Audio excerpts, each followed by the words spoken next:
17 taon na ako nagtatanim ng sibuyas hanggang sa ngayon.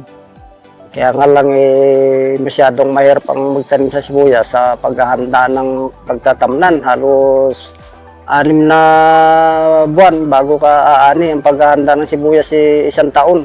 Nung nagsisimula ako sa pagsisibuyas, nung unang nagkaroon ako ng pamilya, kasi doon ko na kuha ng pagpaaral ko sa mga anak ko sa pagtatanim ng sibuyas. Yung paghahanda po bago mag-ani, pinadaan po namin sa pag-aalaga, pagpapatubig, abono, hanggang sa pag-ani. Doon nga po kami, sir, medyo nadidiin sa pag yung wala kami sariling buyer. Kung sino-sino pong buyer na bumibili lang sa amin sa gusto nilang presyo. Kaya doon po kami kuminsan na imbis na maganda ang kikitain, ala po kami kikitain dahil sa iniipit nila kami sa presyo. Malaki ang itinulong ng organic option sa halaman namin. Kung hindi doon sa organic option na yun, malaki ang magiging puhunan namin dito.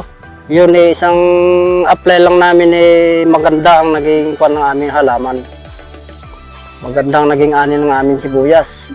Ang pangarap ko sa pamilya ko ay ahong umalang sila sa kahirapan.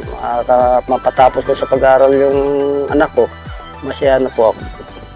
Ang gusto ko maparating sa tulad kong magsasaka, sa tulad kong magsisibuyas, tayo sa makakatulong sa atin, tulad nila Earthman.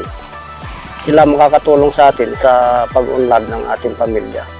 Lalo si organic option, malaki ang itutulong sa lupain natin. Tulad sa tinatamnan natin ng sibuyas, sinasaka sa gulay. Subukan po ninyo sila at para makita ninyo pag-asenso ng alihin po ninyo.